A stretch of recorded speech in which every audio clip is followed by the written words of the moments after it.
Arganissima, New York. Your exotic skin, hair, and beauty source, and your one-stop shop for all your natural and organic skin and hair care, featuring authentic organic Moroccan oil and prickly pear seed oil and much more. Bringing you only the best, straight from the source and proudly produced in the USA.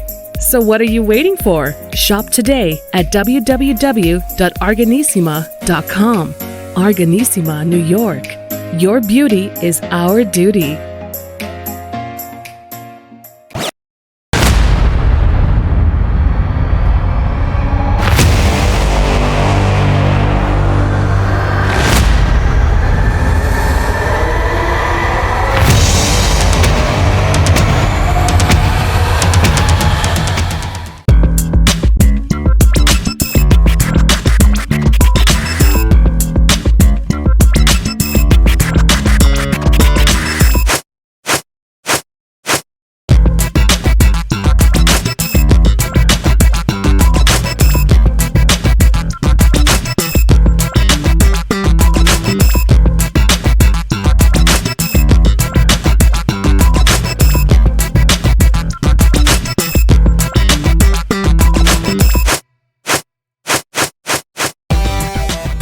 Happy New Year, 2023.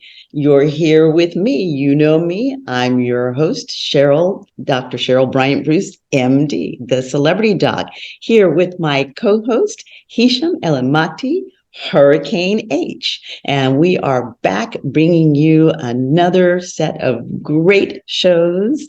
We're excited to be going into the new year. We're going to be bringing you lives. We had a little glitch this morning. So for those of you who did come on and try to join us live, that'll be next week's show. But we are here today with a fabulous guest, Coach Giovanna Evans, and she is Coach Vaughn, a life coach, and she is going to be here with us talking about how to be fly for the new year. Remember that our show is here to educate, inform, and entertain you, and Giovanna is going to bring you all three.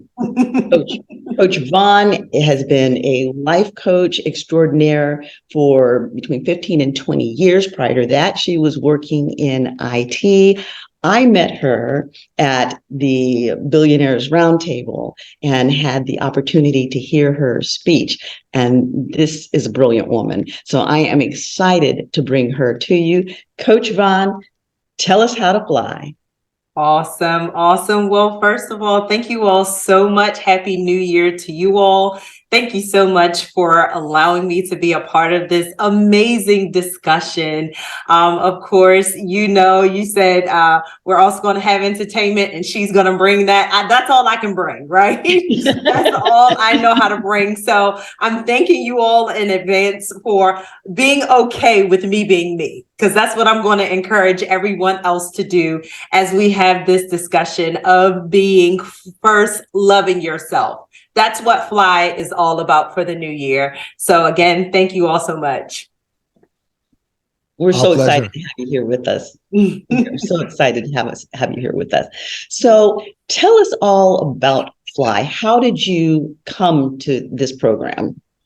Yeah, thank you. That's a great question. I oftentimes get that, it's interesting because if you all have noticed, and especially since the pandemic, right, there has been this big push and this big march and a new stance of self-care and self-love, right? We found out through the pandemic, all of us had this collective consciousness, like this prayer of, I just wish the world would slow down. And it happened, right? Unfortunately, it happened in the manner that it did, but that gave us an opportunity to really sit with ourselves, right? And to see some of our shortcomings, some of the things that we needed to really focus in on and understand what matters most and what is most important. And you would hear that term a lot of self-love. And I'm like, Well, y'all, self-love is deeper than just the self-care portion, because a Right. lot of people think about self-love. I love myself. I love myself. It's more than your hair done, nails done, everything did, right? You know the song, nails done, hair done. Yeah, It's more the than that. superficial fly. Right, exactly. It's more than that, right? When I talk about the word fly, and I'm talking about first loving yourself, there are 5 pillars that I developed over I want to say it was well over 10 to 12 years. When I went through a cycle of a bad divorce, I lost my home. I lost cars. Bank account was in negative. Credit was upside down. And I had to look back and say, what allowed you to be in what was okay about accepting a relationship such as that, right? And don't get me wrong, That part. it wasn't physically abusive, right? But it wasn't a great situation for myself. And I had 3 beautiful daughters out of that marriage, right? 3 beautiful daughters. But I had to take back my power queen and say, you can't blame it all on him. What part did you play? And that's when that whole part. first loving yourself came into play. I said, you know what, Vaughn? You didn't truly first love yourself like you said you did. So that's where it really stemmed from. I think that Hurricane and I call that going to an empty well. So we've talked about that several times now. Well, you know, I mean, I'm listening to you, and first of all, I love the concept and the ideology behind it, and you're addressing something that I think affects everyone.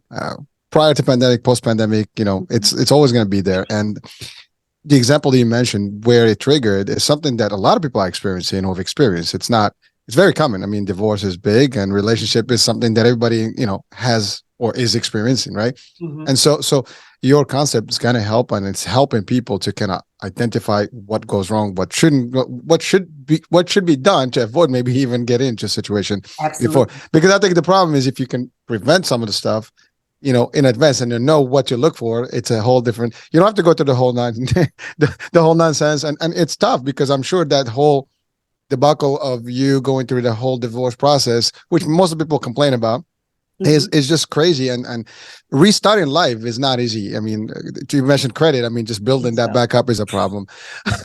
You know, Yeah, that financial thing is a kicker. I think that's like the most, you know, devastating. Besides that being the personal part, you know, of it, and the children and all the stuff in the mix and all that.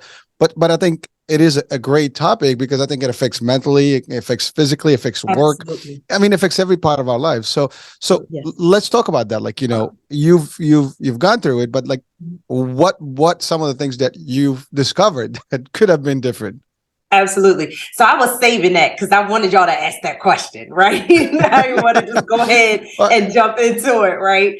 But before I talk about how I develop it, I love the fact that you said it happened even prior to the pandemic, right? Yes. But I believe what was happening prior to the pandemic is the hustle and bustle of life didn't allow us to truly embrace and say a lot of things that we are experiencing in life is because we're not focusing in on ourselves like that, right? Because we need that moment of quietness, of stillness, to really be able to grab a hold to say, you know what, I'm the problem. Right. Yeah, we were so busy running through life that we didn't have a chance to think about what we were doing and what the quality of our life was. Exactly. Exactly. So what being fly is all about, and I'll intertwine my story in there as I go along as well.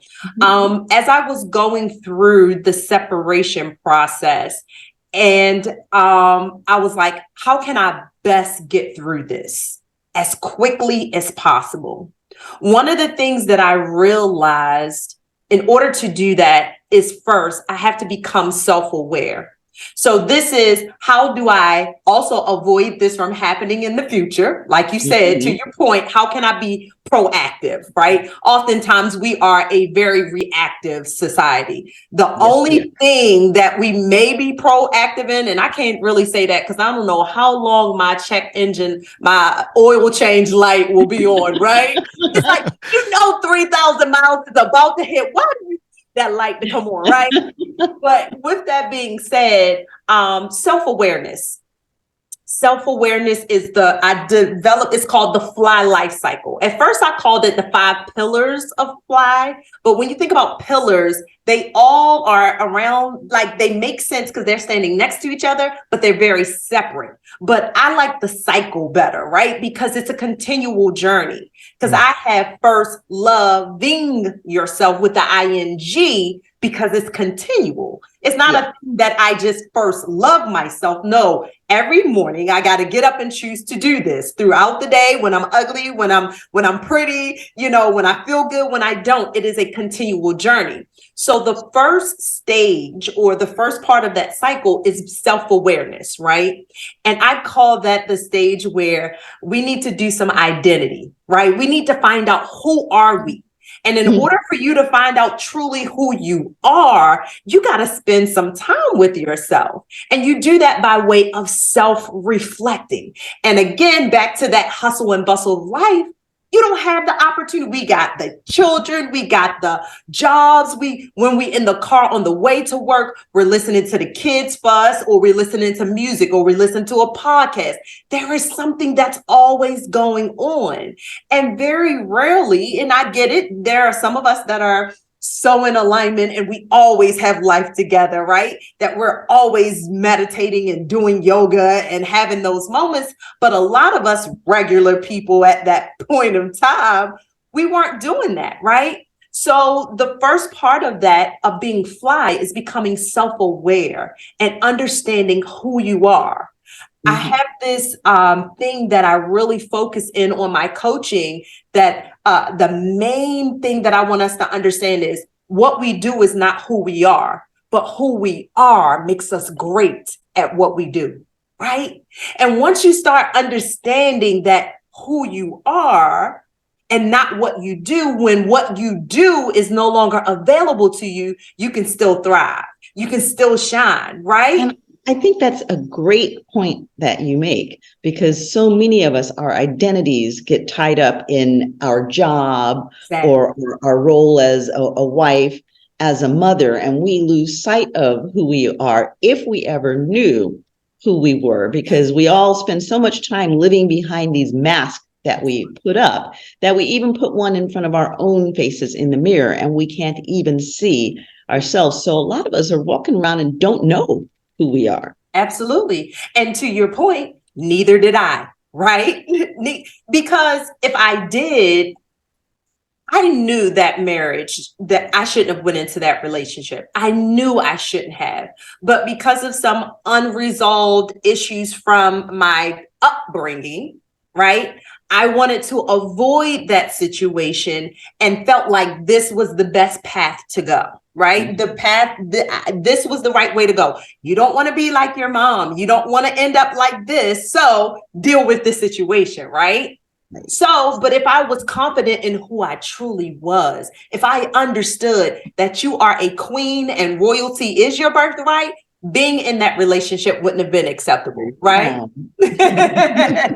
So that's that first stage, self-awareness, and by way of self-reflecting, and properly self-reflecting. Some of us, we will self-reflect, but we self-reflect with the wrong intention, right? Sometimes that self-reflection looks like, man, I can't believe I did that. I'm so dumb. Why I keep falling for that same mistake over and over and over again? Why did I? And it's a very much victim positioning versus a victor positioning, like repositioning, I'll say.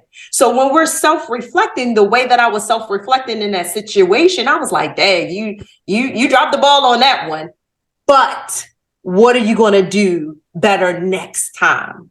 What allowed you to say that was okay to get in that situation, I need you to deal with that so that don't happen again. So that's the first cycle of first And level. that's actually difficult for a lot of people because a lot of people can't be honest with themselves and take ownership of their why. Instead, they put it out and project it onto the other person. Well, I was in this situation because they, as opposed to because I. And I feel like we give away our power when we do that.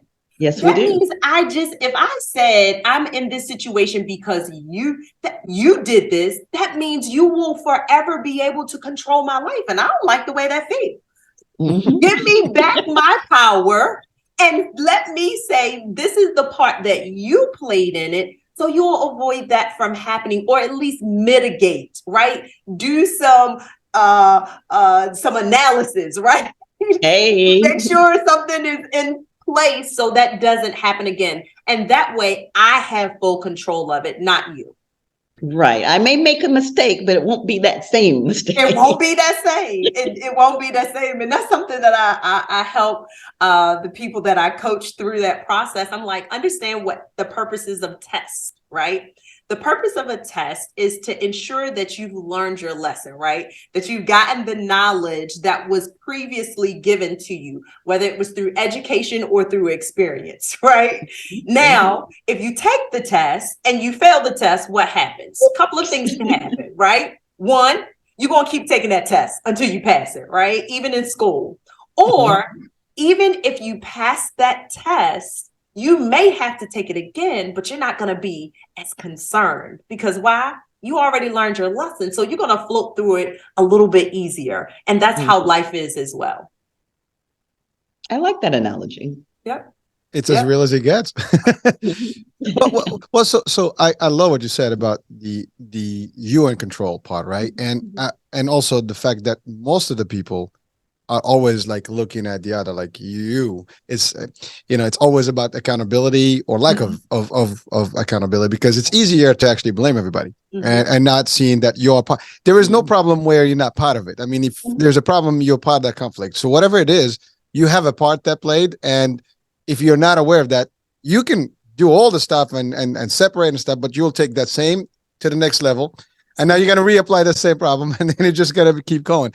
So, and it's the most powerful part about, again, and you said it best, where you said, if you work on you, everything else can be, you can reset anything. But doctor, you mentioned something even more, connected to that, is that we are conditioned since birth, literally. I mean, everything is really predetermined, and we see like how things are working, and we just take it as is, and we apply it as is. And then we get busy, school, you go out, get up, then work. And boom, boom, family. And it's that cycle. And we never take a moment to like breathe and say like, what's up? Where do I stand? And then even psychologically, I mean, Dr. High, we do the show, and he had said that we don't even find our identity until like past 30.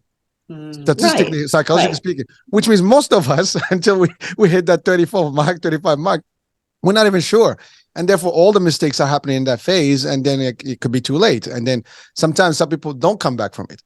And I think the work you do is awesome, because you can change and maybe even assist people to avoid finding the identity at 30 plus. Maybe early on you can change on, all the stuff. And that's dynamic. And a lot of, now with the podcasts and the shows and stuff, people can have that access easily to information that they may otherwise have not had. And you said something more, really eye-catching here, because when you said something like, well, I wanted to not do exactly what I've seen in my, and so that's the other thing. You've applied everything based on what you were trying to avoid, but was that the right move or not? You discovered maybe later, and then therefore now you had to. Right. Amazing. I mean, it's kind of like when we're young people, we blame our parents for certain things, and they were awful because they did this to me, and they were awful because they did that to me. And then all of a sudden we become parents, and then our parents become incredibly bright. It's like, wow, now I get it. Now I see why they did that to me. Well, we don't listen because we're like, oh, you can't tell me what to do. I get this. Right. But Exactly. in order for you to get something, you need to know what you are first, and then we're not there yet, and so therefore you take it all wrong, and you learn, Exactly. you know, through the punches. Exactly. But you can avoid that. Yeah. Mhm. And I believe the part that you talked about when it comes to, you know, what it is that we end up experiencing. I know for me, and I'm super transparent. That's a part of my coaching, right? I want people to understand that I'm not coming from a place of judgment. I'm Mhm. coming from a place of understanding, right? And I'm here with you, right? And if you would look at our ethics, if you will, for coaches, one of the things is your coaching is not about you. And they actually, and I think it's the same for psychology. My husband's a psychologist, right? You don't share your stuff, right? But I believe that really connects us. It Yes. really connects us, and it gives them an Yes. opportunity to heal because they feel like it's not coming from a place of judgment. But with that being said, the thing that I was steering away from is that I was raised up in a household with 3 other siblings, and each one of us had a different dad, right? And I didn't like that. And that affected me as a child, but I didn't realize to what extent it really did until it manifested itself in my adulthood. So when I got hooked up with the first dude and this happened, I'm like, oh, dang, I got to make this work. I got to make this, because I vowed that I wouldn't, you know, take my children. If I plan to have more kids, they will not be by separate men. But a part of that is not having the wisdom of older people or other people to say, hey, this is what this really was about. It had nothing to do with separate men or anything like that. Here is I need you to dig deeper and know who you are, right? So we can start at a younger age. I've had, y'all, this is phenomenal. My youngest client, if you will, I call them butterfly queens and monarch kings. I don't like the term of clients, right? Love that. 22. Her mom encouraged her to get a life coach. Mhm. And the mom is awesome too. The mom got things going on, but the mother understood. You're going to hear me from the perspective of a parent and not necessarily a mentor. So Right. at 22, we were able, through our sessions, through our cycle of sessions, she was able to start identifying who she was at 22. Mhm. She could speak with clarity. Now, can't you imagine what that would look like if we started, you know, like you said, maybe even in the school system, right? I Right. know that's a whole nother talk. That's not what Right. the school system's for, right? They don't want us to have separate identities, but Right. we ain't gonna talk about that, right? But We could. I have a lot to say about that. Let me find y'all gonna invite me back so we can have that discussion. There we go. But the identity piece is important, and I believe if we could start having that conversation, which I do with my daughters, right? Mm. Whether or not they heed to it, they still have to live their life and experience life for themselves. They have to. But mama told you, right? She told Right. you. Right. Yep. Right. And I mean, the thing is too, a lot of times we'll tell them things Mhm. and they may reject them at the time, but it's a seed planted. Yeah. And eventually they come back to that wisdom and they remember, well, you know, mama did tell me this and I wasn't in a position to hear it, or I didn't have the tools to take it in, whatever it was. But because the seed was planted and it's growing, when it finally reaches fruition and that person is ready to accept it, Mhm. it's available to them. Well, So powerful. if you don't mind, I just want to touch on that one, because I think we're set by default to say no and not to accept that advice. I think Yes. society has been almost determined that way. Like, you know, if your parents tell you something, it's automatically no. And I mean, really, It's the way we grow. It's the way we grow and assert our independence. And when you watch movies, you watch programs, I mean, that's how it's portrayed. And like, you know, kids always like, no, why you have this? My freedom is my life is this and that. And it's okay. But then, so everything is rebellious, right? At the early stages. So we don't listen. Now, when it happens, like years later, when things happen, it's like, I told you so. Yeah. I mean, and Yeah. some admit, some don't. Yeah, but, you but did. you did, but it's like, okay, now what? There's a cost, because it's a matter. You give them a shortcut, but they're not gonna want to listen. Okay, you got to discover it on your own. That's fine. But My mom used to say, "Okay, you want to go bump your head against that wall. Hope you have a hard head." Absolutely. Have fun. Hard head makes a soft behind. Or a first aid kit to bandage you up. There you go. There Yeah, you go. absolutely. I love it. Well, that's the first stage of FLY. The second stage is self-forgiveness. Self-forgiveness is the next stage of first loving yourself. So first you become self-aware and you go through that process by way of self-reflecting. So as you begin to self-reflect and you begin to learn who you are, you have to then be able to forgive yourself, right? Some of us are great self-reflectors, but again, we don't go on to the next stages. We just stay there. Then we become stressed and we become depressed and we experience anxiety, and then we start eating and we start manifesting in our lives by not taking care of ourselves, right? So we just stop there at self-reflecting. I'm horrible. I'm a loser. We start naming ourselves all these horrible, ugly things. But the next stage that we have to go to is that self-forgiveness. And that is the emptying stage. I call it the emptying stage. We have to go through a process of self-forgiveness, right? A lot of us, some of us, it'll come to a point where I never want to make a mistake like that again, right? So in order for me to ensure I don't run into that brick wall again, I'm just going to hold this in the forefront of my mind and I'm not going to go anywhere. I'm not going to do nothing. And I'm going to constantly remind myself I made this mistake. That's not the proper way to go about it. Then we're stuck. Then we're stuck. Then we're stuck. And then we're bitter. We're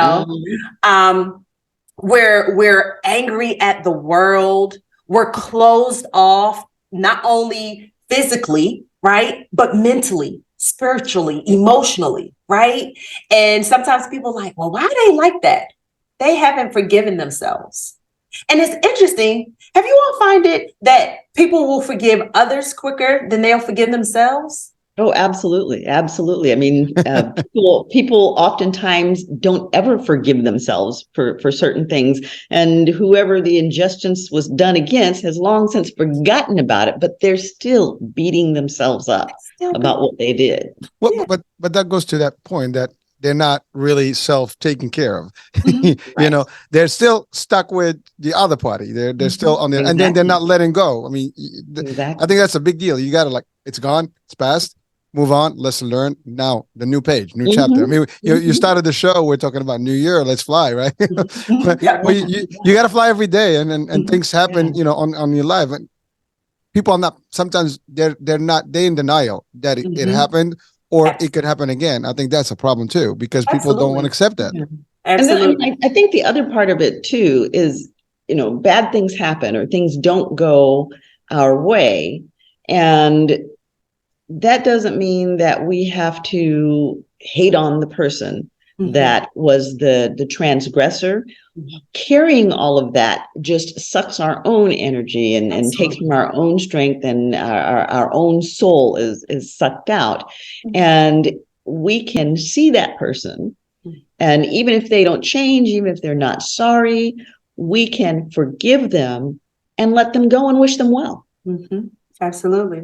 It's like the quote that says, it really talks about, I'll kind of like paraphrase. It says, unforgiveness is like drinking poison, hoping someone else would die.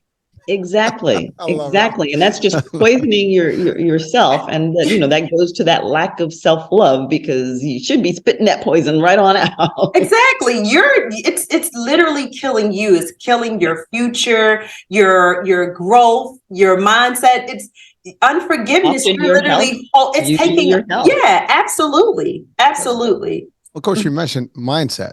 Yep. I think that's the differentiator, because it's almost like you gotta know what that means and you gotta make the move, and you just have to shift positivity versus negativity. I think we spend a lot more time in a negative world because we just try to the whole world is a problem. Everybody is responsible, Yep. and we have nothing to do with it. But we are also like, self-pitying ourselves, like, Yep.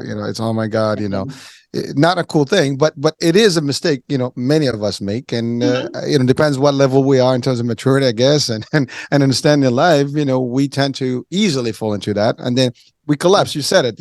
You're stuck. There is no movement, and unless you discover somebody, or at least somebody else holds your hand and like, hey, there's a light. There's more to life than this, and then that's when you transit. But most of the people, sometimes they're not there, and no one is there for them. And they're not seeking the help. That's the other part. I mean, I love what you said about this young lady, 22, who actually has been very proactive to it. But not everybody wants to use somebody like, I got this. I don't need anybody. I think most of us have that attitude. Absolutely. Why would I need someone to tell me what to do? That showed incredible maturity on her part to accept that guidance, to get a coach, to say there's something that I need to fix or need to do or need to learn, especially at that age when there tends to be a cockiness that says, I know everything. Absolutely. The world is mine. Absolutely. And to give her additional credit, right? The price is the price. I do not have the cheapest prices, which means she made a major financial investment in herself, right? Yeah. Sometimes, you hear people say, put your money where your mouth is. There you go. That was a step to say, I'm serious about it. And I purposely do that because I only work with a certain level of mindset, right? You have to be willing to understand that there are investments that you have to make in yourself. And I know you want to show up. I know I don't have to hunt you down and say, we have a session. Are you doing your homework? No. Right. Yeah. So and that's a big deal because that means that person is saying, I'm worth it. Absolutely. I need it. That's epic. That's epic. It's funny you say that, because I think one of the things that we're so cheap on is exactly that. When it comes to ourselves, we've talked about is, before in health, fitness, someone will come to you at a gym, for example, and we had stories about personal training, and they will not pay for that because they don't think that's valuable enough to actually spend.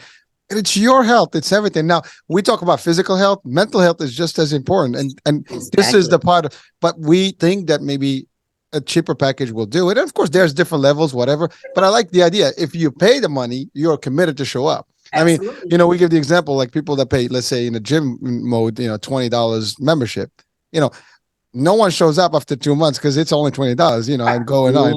But when you pay like $500, $1,000, you're showing up, all right? Oh, you coming? You beating the trainer there? That's exactly coming. Right. They're like, wait a minute, I'm coming out the locker room. It's only 4:30 and 1 second, right? You got to commit, and that's a big commitment. But there's nothing more to invest in than yourself, because everything else revolves technically around you. I mean, I have this analogy. I always say that everybody's living a reality that's theirs, and everybody else is in their reality. Exactly. I mean, because technically it is my life. This is, let's take this show, for example. I'm talking at it from my angle. Everyone here is talking about it from their angle, but we all kind of mixing in this reality, but we're all looking at it from our own angle.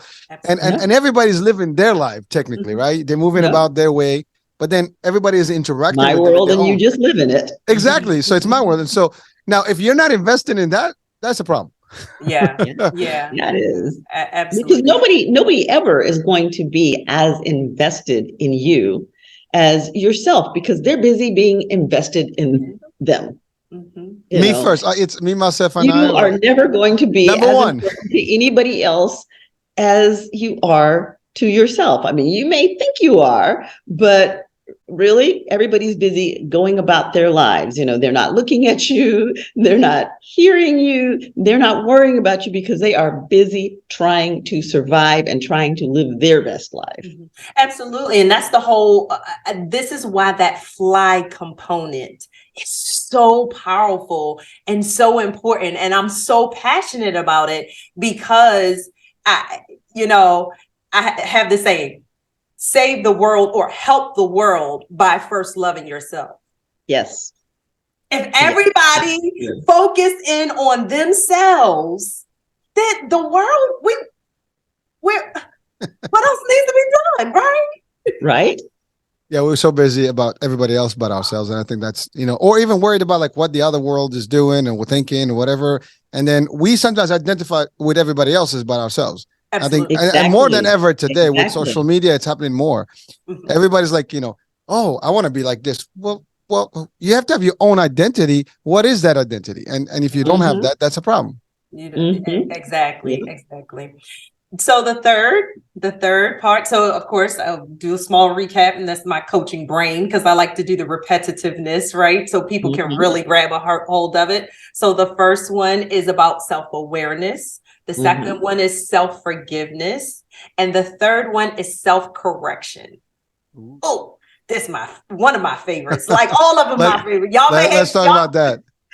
Y'all may hear me say that about each stage, y'all, because all of them are necessary, right? Mhm. And when we're talking about the self-correction, this is the cleansing stage. So I Right. identify them as by self and whatever the stage is, but I also like for people to understand the importance of these stages, right? Identity, emptying, and before you feel something, cleanse it, right? Let's start over. Absolutely. And that's Absolutely. what is happening in this stage. And like I said, y'all, I literally went through this process once I was going through, and the divorce was ugly, y'all. It was ugly. I ain't even got enough time to talk about that, y'all. It was very, very ugly. And as I was going through this process and I was looking back in retrospect, I started writing these things down, like, well, how did you actually navigate this thing? So the Mhm. self-correction part says, now that I know who I am, or Vaughn, you should have known who you were before you got into a relationship like that. Mhm. Now, since you didn't do that, you got to forgive yourself. Now that Right. I've started my journey of forgiveness, and I strategically said a journey of forgiveness because it's a Yes. process, right? We don't necessarily forgive per se, like right off the bat. Oh, I forgive you. Easier said than done. Literally, it's a journey. It's a process because you got to And remind sometimes it's yourself. backslide. Exactly. Yes, it's a process. So now that you've done this process of emptying, before you fill up, let's cleanse. And this self-correction stage is all about creating boundaries and limiting your access.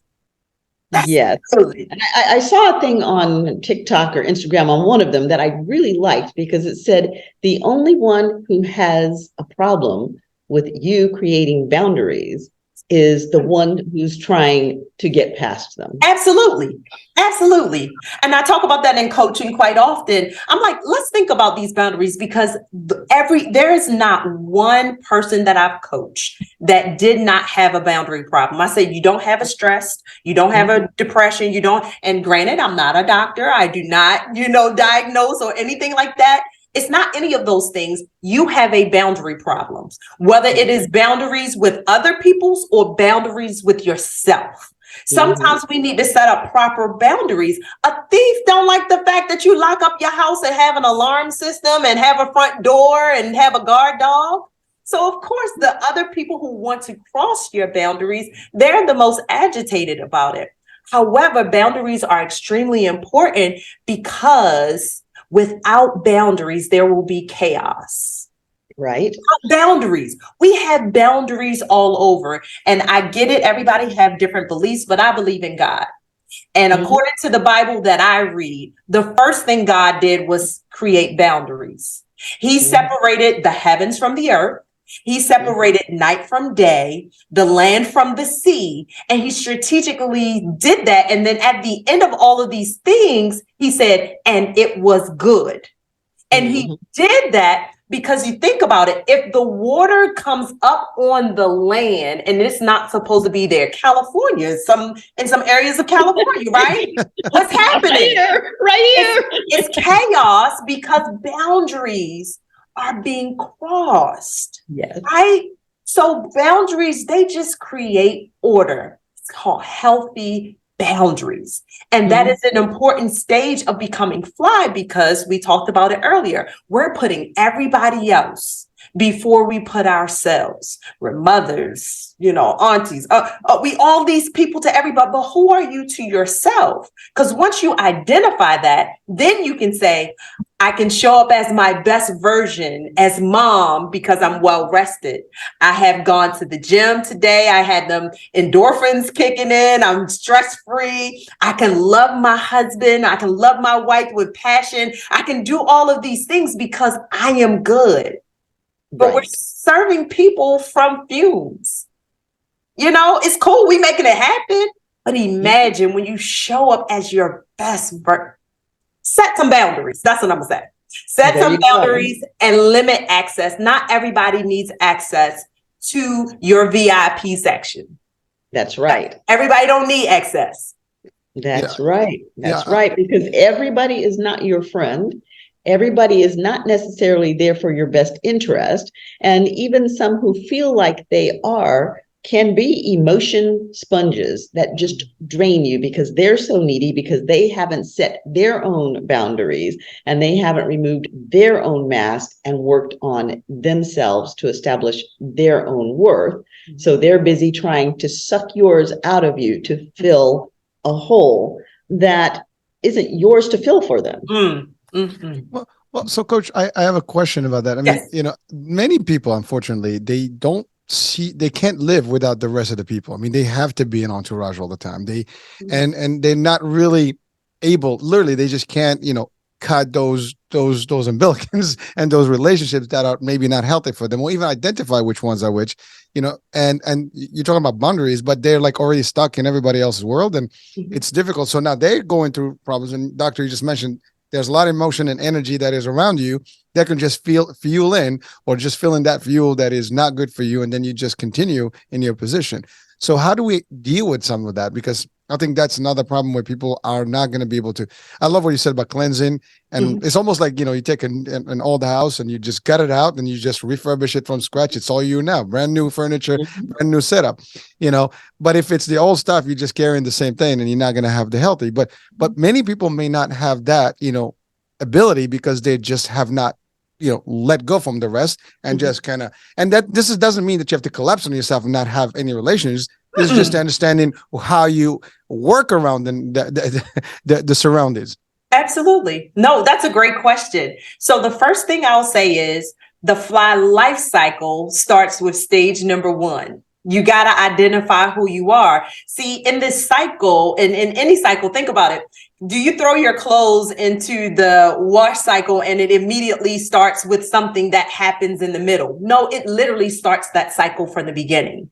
And that's why I have the life cycle set up the way that it is, because they're not going to be able to start from that stage and just say, I'm going to release people. No, that would be irrational for me to have somebody make that claim. I'm going to say, first, who are you? And let's get comfortable with that person, because once you get comfortable with that person, you're going to understand you don't necessarily need an entourage, right? Because the entourage is really there most times to make you feel validated. Right? That I need yes men and I need people to rah me. No, I'm good by myself. I don't say I'm bad by myself. I don't believe I'm bad. No, I'm good by myself. So once I have you start, or once I recommend you start from learning who you are. And here's the thing about that self-aware and self-identity stage that I find a lot of people have struggles with, especially when we're going through coaching. I want to be who I was 5 years ago, 10 years ago. Let's recreate. Much like you said, the foundation of that house is there. If we look and do a assessment and say, man, the foundation is structural, right? It is solid, it's good. But there's some things we need to get rid of that old bed because it got bed bugs in it. And we start making some assessments, right? The foundation is good, but you can become someone new. Stop holding on to the past, because you have had other experiences in life that has now caused you to be this new individual that you need to go ahead and embrace. And that's where a lot of the resistance come in, because I want to be the same size I was when I was 20. Boom. Your hormones ain't set up the way. We can get you in a good, healthy condition, but you may never be that size 2 again. Who are you going to be today? And what does that look like? And let's embrace that and go into the future with that, right? Yes. So that's what I would recommend. One, let's start from the first stage of the cycle. And then to your point, H, you said it's not that they need to just be by themselves. You're absolutely right. We're all connected. We need people. As much as people say we don't need, that was not our design. Our makeup was to be here to connect with others and to support each other. So I like to give it to you from this analogy.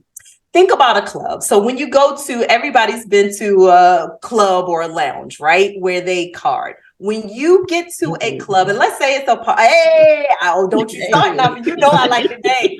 I'll throw some music in right now. Yeah. Let's say, hey. So let's say you're going to a popular club, right? And let's help them walk through this process. You're going to a popular club. What happens when you first get there, when you first pull up? Everybody's looking at you. Everybody's looking at you, which means there's a line. There's people outside, right? Yes. There's probably a line outside. So when you get to the front part, they stop you. Why do they stop you? ID. They card you. ID. They card you, right? Not only do they card you, they may look into your personal belongings, make sure you don't have any type of weaponry, no alcohol, because they want you to spend all your money in the club, right? And they card you because they want to make sure you're what? Qualified to get in. Qualified to get in. You are of age. And let's say this is an upscale clothes. They're going to look at you and they're going to say, do you have on the proper attire to get into our establishment? Because we want people who look a certain way. And we know if you have on certain clothes, you're not going to act crazy inside of my club. Bet we got past. We did the ID. We got on what it is. We get inside the club. Then what happens? They say, okay, general admissions, right? You pay money to get inside the club. Now there's another line. They're known as the VIP, right? They get to skip the long line. They go to a different section than everybody else. So general admissions, what, $20 to get in most clubs or something like $40 to get in most clubs. You have to stand up, right? VIP, you get chair, you get velvet rope, you get bottle service, you get all that other stuff, right? Behind the bar is who? Servers, right? I am saying all of these things because we need to live our lives the same exact way. To your point, H, it's not that we don't allow anyone into our club. It's just that certain people have to have certain qualifications to gain access to certain parts of our lives. Sir, you have not done a background check. You are not an employee. Why are you behind my bar? You are not going to have access to the management floor because you have not had years of experience of running and managing a club. You know what? You've been in my life for 2.5 seconds. You only get general admission until you pay the price to be in VIP section. And that's what we make that mistake. We let everybody into our club and you don't even pass the minimum requirements. Yes. That's what they need to do. They need to start putting people in categories in their lives and saying, I ain't mad at you that you general admissions, but you don't get bottled service. You don't get access to the management office because I don't trust you enough, right? You haven't put in the time. You got to earn your rank and a right. So that's how they can do that. Even once they get to that stage of, and this is what the boundary and limiting access stage is all about. Start identifying and putting things in their proper place. Organizing is what we can call it.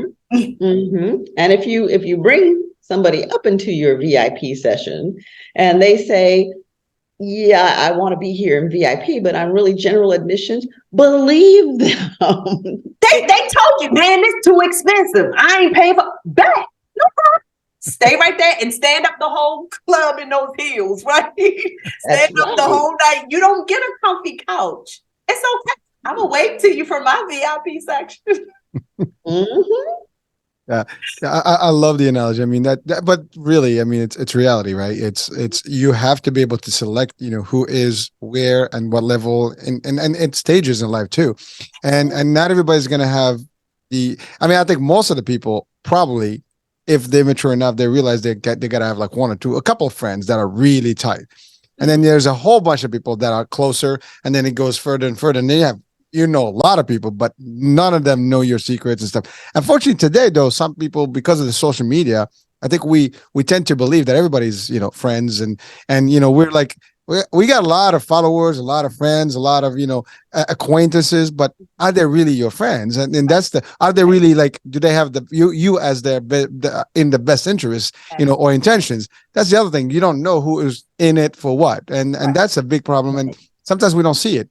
Mm-hmm. This happens even with I guess celebrities sometimes. They Mhm. you make it and then everybody's your friend.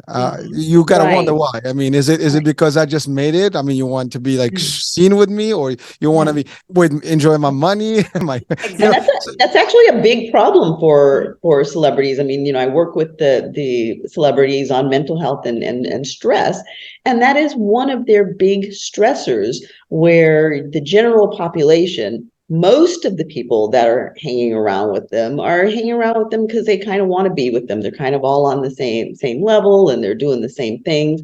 And I just like you. But with celebrities, they're never sure who likes them, because even if they're hanging around with people on their same level, there's always that competition, to get to that next level. And then there are just the massive entourages and fans who all want to jump onto your coattails because they want to be you without putting in the dues that you paid to get to where you got to.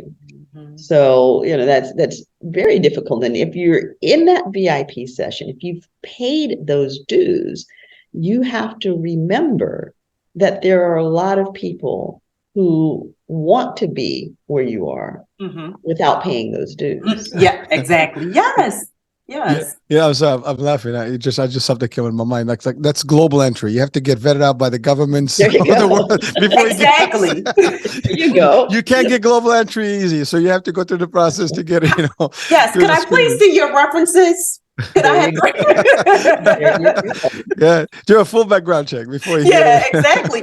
And I mean, again, sometimes you have to do that, but the other part, and I know we're laughing about that, but I believe because of the social media era and how we want things to be so fast for us, we don't allow the timing to take place to see people deserve to be in some of these areas. Like you said, global entry, background, that stuff I was going for my clearance when I was in the IT industry, and I was a cybersecurity systems engineer.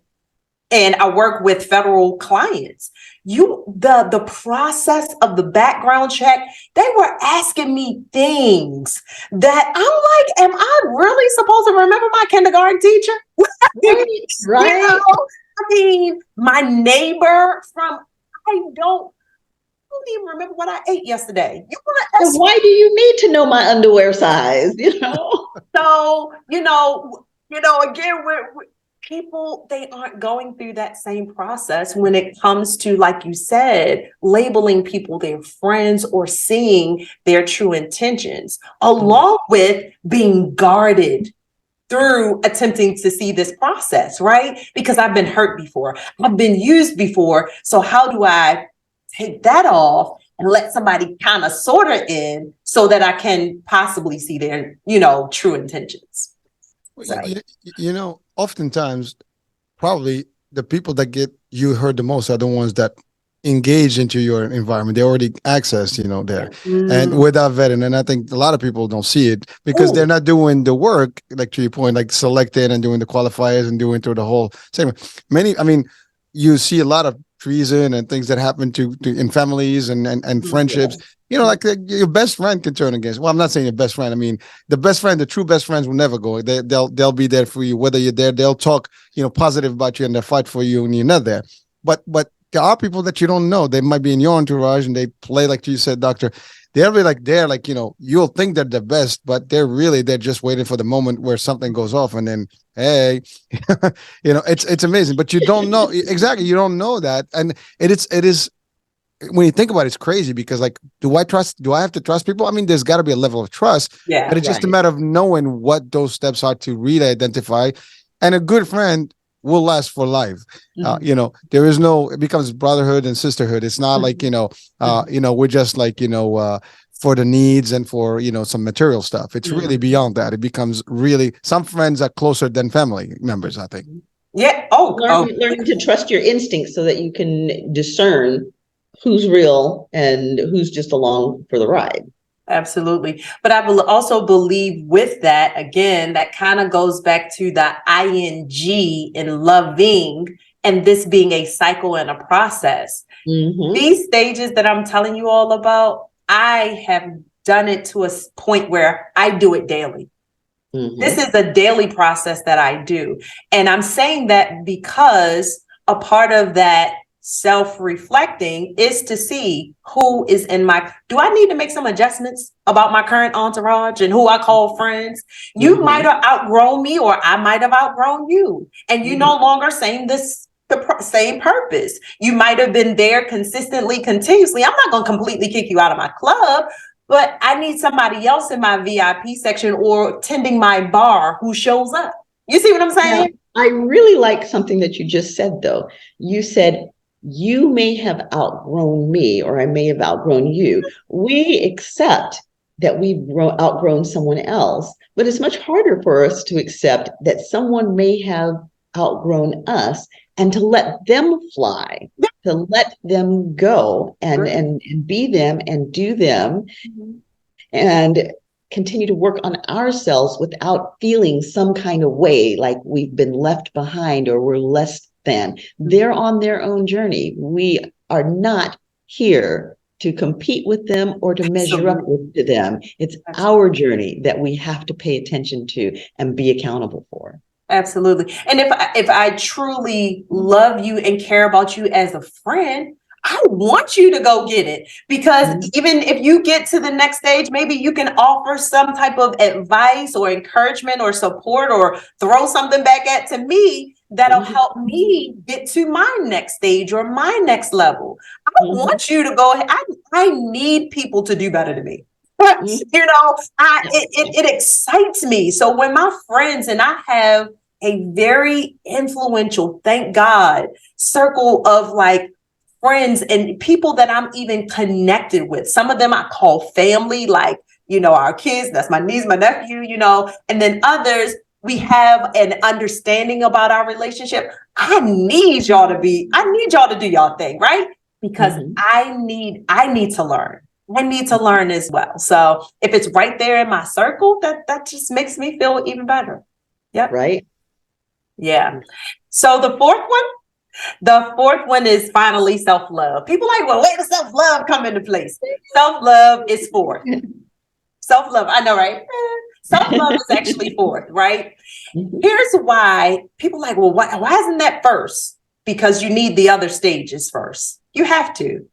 The self-love isn't working properly and it's not sustainable and it's not growing and you're not seeing the manifestation of it because, again, you want to fill something that is tainted, that don't know what it is, that is dirty, right? It's filled with stuff, and the stuff that it's filled with is tainted, right? It's not cleansed, therefore it doesn't last. Therefore it doesn't last. So it's almost like a car, right? You want to put more gas or no oil. Let's do oil, right?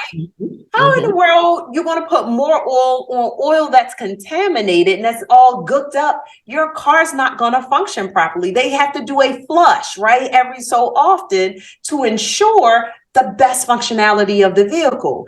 And that is the same thing when it comes to self-love. But when I'm talking about self-love, I'm talking about the one that says, you know what?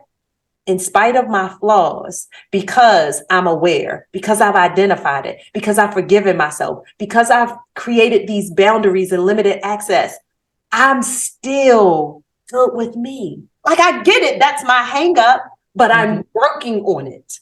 So that's the self-love that I'm talking about. The one that has that self-development and say, you know what, H, you know what, Hurricane, I can't do this by myself. I need a life coach. I can't do this myself. I need a therapist. I need an accountability partner outside of my grandmama and them and my auntie and them. And I'm not saying ain't nothing wrong with them, but I am talking about the next level of investing in yourself. Now that is self-love.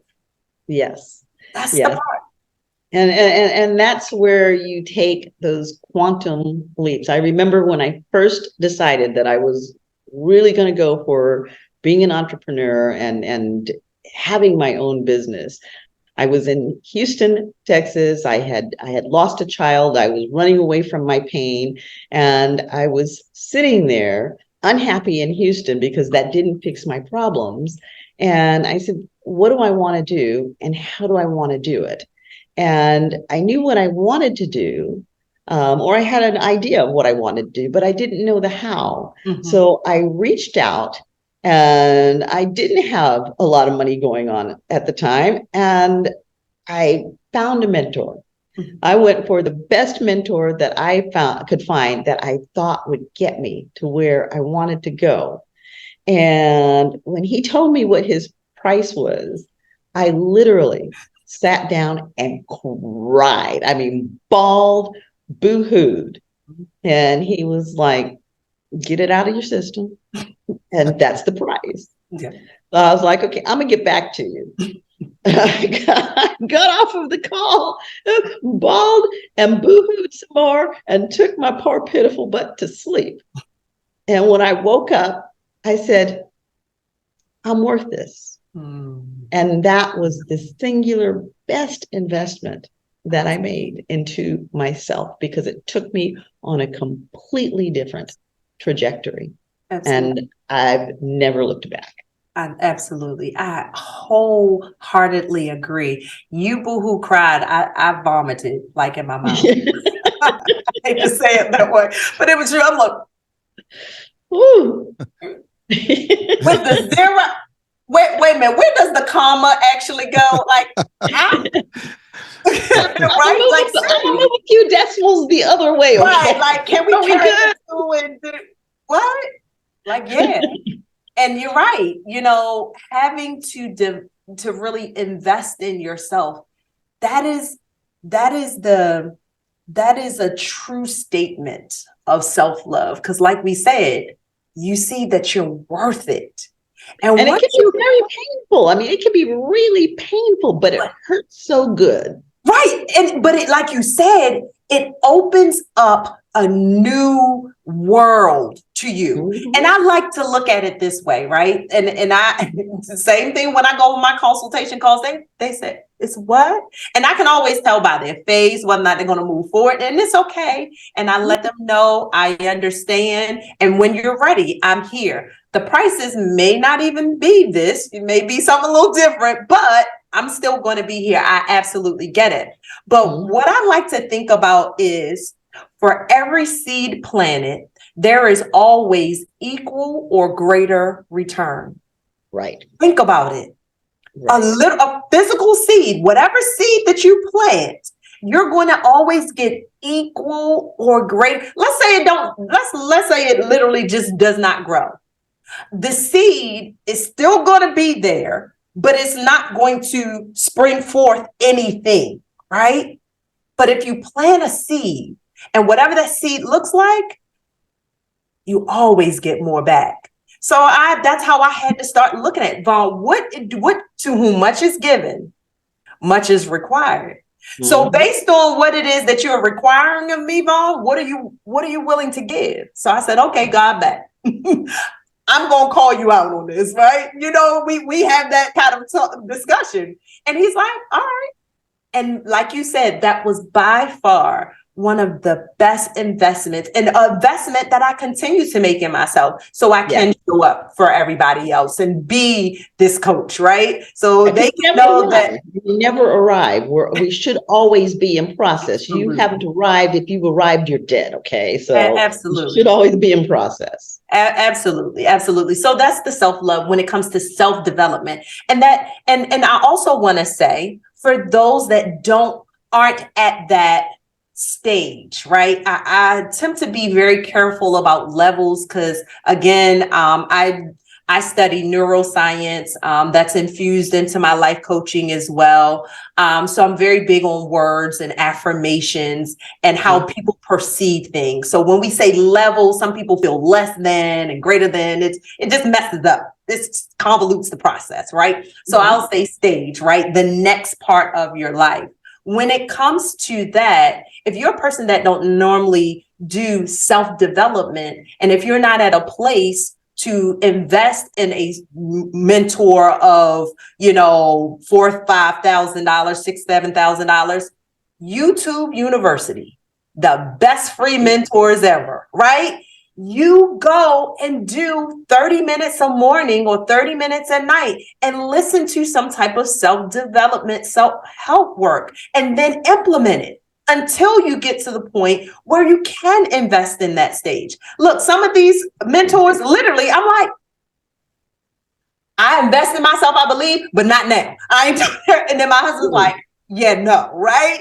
So I get it. But in the meantime, there is self-development with intention that I do. And that means reading books, listening to audiobooks. I love audiobooks, y'all. I love audiobooks. And I believe that's because in the IT industry, I had to read big old manuals that I think I'm traumatized from it. So I listen to audiobooks, but there are other things, podcasts. You talked about that earlier, Hurricane. When it comes down to self-development, that means I am going to intentionally work on myself daily. That's the self-love.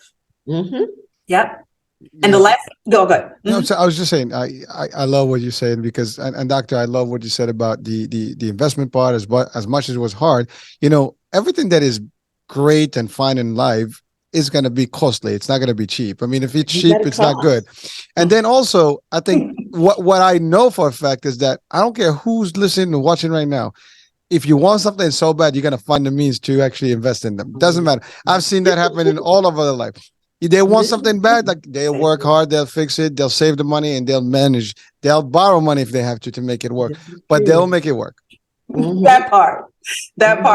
I literally had a butterfly queen came back and told me, because at first when she heard the call, she was like, oh my gosh. And she said, Coach, I'm ready. I said, okay, you sure? What happened? Because sometimes, again, I want to know where you are. And she said, I borrowed the money. Couple of them, no problem. My credit card limit says. And they see the value in it because the return, it doesn't even compare to what it is that you actually invest from a monetary standpoint. You've been in the same place, living the same way for the past 20, 30, 40 years. You think this is going to be an overnight process and it's just going to happen like this? No, you need someone to challenge your mindset and say, no. I hear how you saying that. Let's look at it from this perspective, right? Because like y'all said, we're always conditioning ourselves. That's something that my husband, Dr. Evans, Robert Louis Evans III, I got to give him some love. I learned so much from him. He has a book that's called Run to the Pain, right? Run to the Pain. And in this book, he talks about how we're always conditioning ourselves. Whatever it is that we do, however it is that we respond to trauma, to life, to experiences, next time it happens, guess what? You're going to do the same thing because you've put that habit into play. And Right. and that's something we need to make sure we understand when we are presented with these opportunities. Oh my God, I don't have it. You're conditioning yourself to always say, oh my God, I don't have it. Therefore, you don't. And having it, we don't have it, and not having it is a painful place, and trying to get somewhere to get it when we don't have it Mhm. is a painful place. And we have a tendency to be averse to pain and to try and run from it. Yeah. And running to that pain Mhm. is where the growth occurs. Exactly. And his book, I'm telling you, maybe he can come on here and share his story with you all one day, but he speaks directly We would to love that. that. Love to have him. Awesome. I'll definitely make the connection. So, and the last final stage of Fly is self-commitment. It's self-commitment. And if you notice, each one of these stages says self first, Yes. right? Self-commitment. Self-commitment talks about, I am going to honor my commitment to myself every day with intention, even sometimes throughout the day. I'm going to be self-aware. I am going to forgive myself. I am going to correct some things. I am going to work on self-love. And then guess what? I'm going to do it all over again because I'm worth it, right? Some of us will do one of these things, right? Sometimes we'll do 2 or 3 of these things. But where we drop the ball is honoring our commitment to ourselves to do this over and over again. I'm exhausted. But guess what? Every time you open your eyes, you got to do it again. So we might as well honor your commitment to yourself. You honor your commitment to that job that you absolutely hate, or that toxic relationship, or that ungrateful child, right? You honor you show up for them. Why not show up for yourself? Right. That's all I got. And That's a lot. Plenty. That is plenty.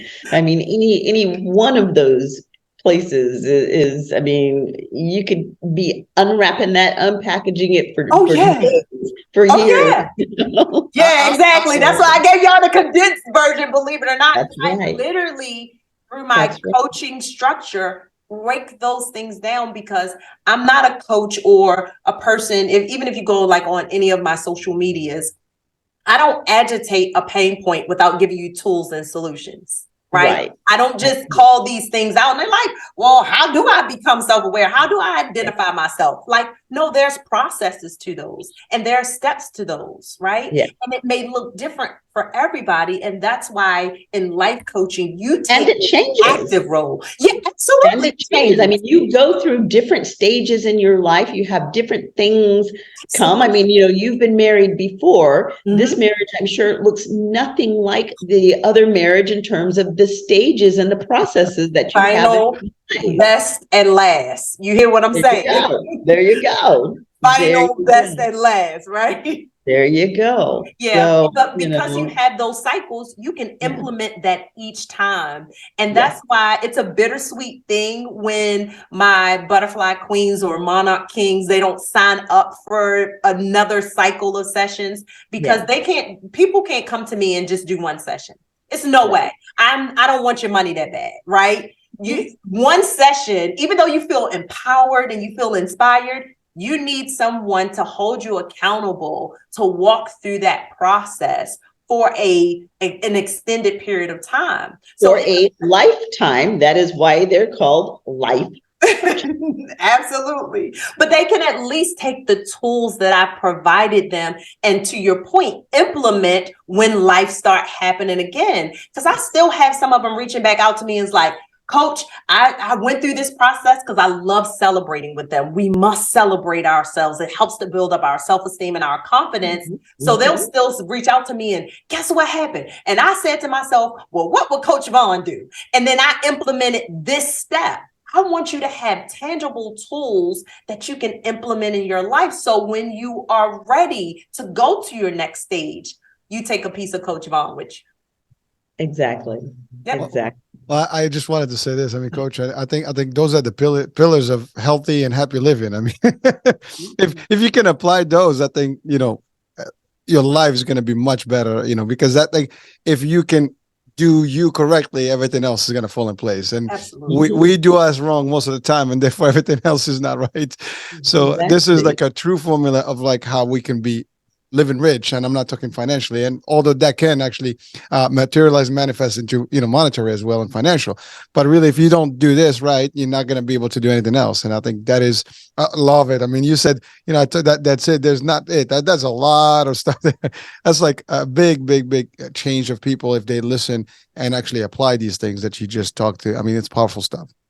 Thank you. Now, Coach also, she has some products that help you to get to this point. There's a journal, and tell us about the affirmations. I want to hear about the affirmations. Oh my gosh. Yeah. Affirmations was a big part of my journey. I really believe, not only, of course, my belief in God, but understanding the power of the words we speak. Again, if I can go back to, if you believe what I believe, that's what I have to tell people all the time. If you believe what I believe, he spoke and these things happened, right?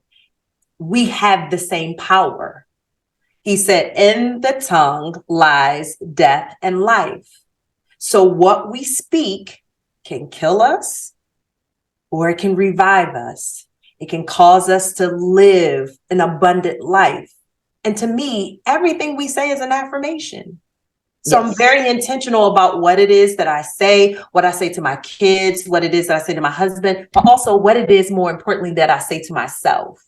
So I believe affirmations was a big part of saving my life and helping me go through, y'all, that was a very dark time in my life. That was extremely dark. I literally, I hooked up with this guy at 19 years old. We got married in 2003, so 4 years. And then we were together for 8-9 years. So it was a 12-year, and I didn't know who I was. I was a baby going through being a mother, a wife. I was working, helping him start businesses. And I mean, y'all, and then 2008, of course, I was in the title industry as well, the real estate industry. And we know what happened in 2008, right? Right. I helped him get a whole rehabbing properties and things like that. Business started. Things tanked. Things went upside down, right? And it was a COVID pandemic moment, but in a different light. You see how we have these little cycles and things like that happen? But that was a very dark time in my life. And in order to get through that, Vaughn, what are you saying to yourself? What are you feeding yourself? So that's why affirmations are extremely important to me. So I created several affirmations deck. One is the Fly Mindset deck, because you're first loving yourself, changing your mindset. You mentioned that, and we hopefully y'all will invite me back. Hopefully I ain't tell too much, right? But the whole mindset discussion is, something that we definitely can really dive into from, neuroscience perspective, as well as how we apply it and deal with it real time. But everything we say is an affirmation. We're programming, we're conditioning ourselves. And part of that programming software, what we are inputting in our minds and our spirits. So the Fly Mindset deck, First Loving Yourself, goes over a lot of those affirmations. I also have the Fly Abundance deck. This is speaking financial abundance. I believe in the Black community. We look at finances. I know I'll talk about me, right? I don't like to call other people out, right? I'm gonna talk about me and my upbringing. We ain't got it. Money don't grow on trees. I'm robbing Peter to pay Paul. If it ain't one thing, it's another. Remember, affirmations, we are affirming ourselves. So I help people with this deck actually change their discounted dialect into a luxury language. Let's speak how we're supposed to. I am abundance.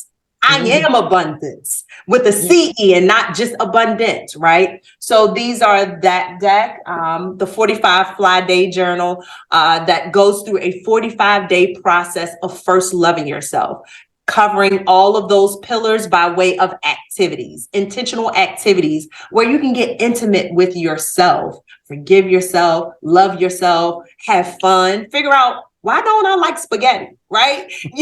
Why does cookies and cream, bother myself? Really get down to the heart of who you are and why you are the way that you are. And I also most recently have an affirmations app as well. So yes. I'm giving lifetime access to that. And that's because there's still some bugs that's being worked out, but I was led not to hold that back while you're working out the kinks, right? People need that. And I cover seven different categories of your life. Public speaking, business, relationships, mental health, spiritual, being fly, and your finances. And you, of course, can add your own. I have videos on there. So that is available on Google Play Store as well as Apple Store. And I have a bunch of other kind of digital ebook products. One more specifically I'll mention, this is a big part of being fly, is how to pimp your 9 to 5 and make time fly. Okay. All right. I think people will be interested in that one. It's an ebook. It's an ebook. Yep. Again, big mindset work. 30, I think it's like 30 pages of just impactful. Hey, this is how you leverage your job and you look at it like this and get through the process and make the time really fly. So, but do note that she did say mindset work. You have to do the work. You can't just buy the book or buy the deck of affirmations or abundance deck. You have to put in the work. Just like they get those treadmills, new year, new me, right? Resolution. That treadmill don't work. No, you just didn't get on it. That's right. That's right. You just waving, hey, bye. Right. It's holding your dirty clothes, right? Yeah, absolutely. Absolutely. You got to talk the talk and walk the walk and take the action. That's it. I mean, nothing happens by just, we can talk all we want. Doesn't matter. I mean, you got to apply. Yeah. I mean, you really do have to put in the commitment. One of the things I do, I'm a concierge physician, and I don't accept everybody as a client. And I'm straight up front with them. I'm like, this is what's required of you. And if you are not willing to do the work, I don't want you as a client. And I have no hesitation in firing a client either. If you're not going to do the work, then you're not going to get the result. And that's a bad reflection on my program. And it's not that I didn't do my part, but you're not doing your part. I'm not going to carry that load. That's your load, and you need to just go on somewhere else with that if you don't really want to fix it. You're going to need to put your money, your time, your energy where your mouth is, because in order to stretch and grow, you have to put in the work. You just have to. And that's where that accountability piece is huge. It is major. I mean, our jobs, accountability. We talked about it earlier, conditioned to have accountability in order to see results. When we get into preschool, when we get into, middle school, elementary school, middle school, all the way up, we have accountability built into our lives. And we think that structure is okay because that's, understand it's a given, right? But get a life coach, get a therapist. No, you need accountability there too. Mm-hmm. Yes, you do. Yes, you do. Yes, you do. And I'm just going to give a wonderful example of just kind of the whole mindset thing, because as I said, Coach and I, we met up in the Hamptons at the Billionaires Roundtable, and there were a gazillion people there, successful people doing all kinds of things. And we were a small group. There were 7 of us? I think there were so. 7 of us. Yeah, I think it was 7. And she and I looked at each other and we said, we're going to own this room. We are going to own this room. Mm-hmm. And we went up to do our talk, and we were all in sync. The energy was there because that was within our power. We had claimed it. We had affirmed it. And we went in there and we owned that room. A whole lot of people spoke throughout that event, but people repeatedly kept coming back to us because we owned that room. And you have to make those positive affirmations. Mhm. And if you don't know how to do that, and even if you do know how to do that, you need a Coach Vaughn to help you along the way, because, we don't always see our own stuff to be accountable for our own stuff. So sometimes somebody has to clean the mirror and hold it up for us to get a good look. And then once we get a good look and we say, no, that's not it. We need that coach on the other side to say, look again, look again. Now what you going to do? And to hold us accountable for doing what our mouths are saying, other than just bumping our gums, Absolutely. So, absolutely. And there's plenty of free affirmations on my website, right? I give a lot of free information away on all of my social medias. I'm literally going through lessons, right? We talked about not necessarily being able to have a one-on-one coach. I provide the information. It's right there for you. Affirmations are huge. We're affirming ourselves anyway. Be careful of what you are speaking over your lives. That's right. That's right. And just be prepared to do the work. She has it up there for free, but she's not going to force it down your throat. You have to go to her sites, go to her social media, follow her, like her, and then eat those pages, because they're just full of good, rich food. Thank you so much, y'all. Thank you. So I guess we're at the end of the show right now. And what would be just your basic final advice today? Just something that they can really take it. I mean, just one element that we want the audiences to just take with them today and just apply. I mean, there's a lot of stuff we talked about. I mean, they want to apply. We want them to apply all that. But like, what's the one thing that we just want them to leave them with today? What's the next step? It's an affirmation. It's an affirmation. It's called the positive perspective statement. They have to do all four. Be patient, but persistent. Remembering it's a process. Celebrating the progress. Perfect. Oh, that's it. That's it. I think that wraps it up. Absolutely. Love it. So, Coach Vaughn, thank you. Thank you for joining us and dropping all of those nuggets of just excellent information that all of us need and all of us can use. We definitely would like to have you back, and we also want to have your husband on the show. And everybody, you know how it works. We will put all of Coach Vaughn's information in on the site. Go like her, go follow her. She has programs. Check those programs out, and you'll have her contact information from her sites. But if you can't find it for some reason or other, you can always come to us, and we'll be happy to connect you with this very valuable resource of a person. Thank you. So go to her sites, and while you're going to sites, make sure that you go to our site and like us, comment, and share. So we hope that you have found this show valuable. We certainly have found it valuable being here. We've enjoyed Coach Vaughn, and this is an extraordinary way to jumpstart the new year. We're excited about what we have coming into the new year and the way that our show will be going. Hurricane, can you tell everybody quickly about some of the things that we have coming online?